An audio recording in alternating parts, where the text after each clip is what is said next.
All I'd have to do was get to Juniper City on the next caravan. Then there'd be trains from there to Isman. Isman. I couldn't think of the city without hearing it whispered like a hopeful prayer in my mother's voice. A promise of a bigger world, a better life, one that didn't end in a short drop and a sudden stop. So, blue-eyed bandit.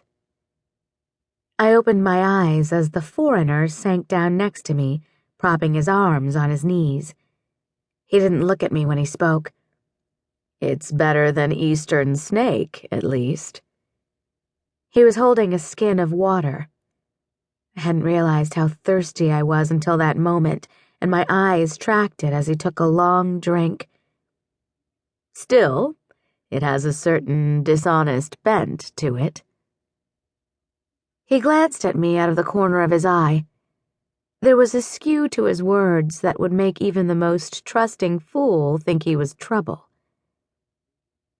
You got a real name?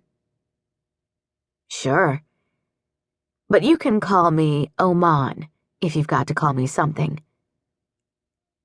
My eyes might betray me to some, but telling him my name was Amani Al'Hiza would betray a lot more.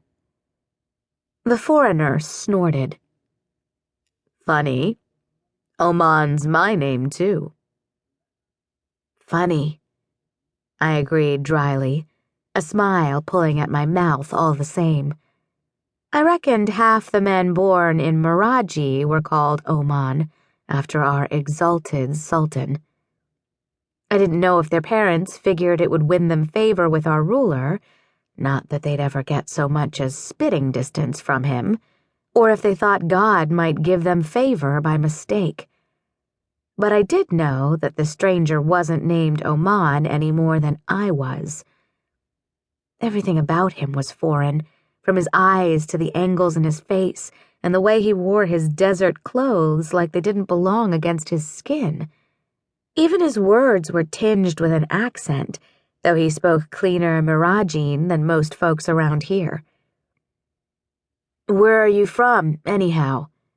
I asked before I could stop myself.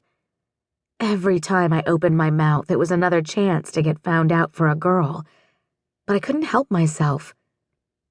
The foreigner took a swig of water. Nowhere in particular. You? Nowhere interesting. I could play that game, too. Thirsty? He offered me the skin, his attention a little too sharp. I was parched, but I didn't dare lift my shima, not even a little. Besides, this was the desert. You got used to being thirsty. I'll live, I said, trying not to run my tongue over my dried lips. Suit yourself. He took a long drink. I watched his throat rise and fall greedily. Our friend certainly seems to be. Thirsty, that is. I followed his gaze to Damad. He was draining another bottle, his face red. So much the better for you, I shrugged. I was going to beat you both anyhow. At least you're bound to come in second now. The foreigner broke into easy laughter. I felt stupidly pleased with myself for being the one to drag it out of him. One of the men pushing to the front of the bet wranglers looked over at us, frowning, like we might be conspiring. I like you, kid, the foreigner said. And you're talented, so I'm going to give you some advice. Throw the game.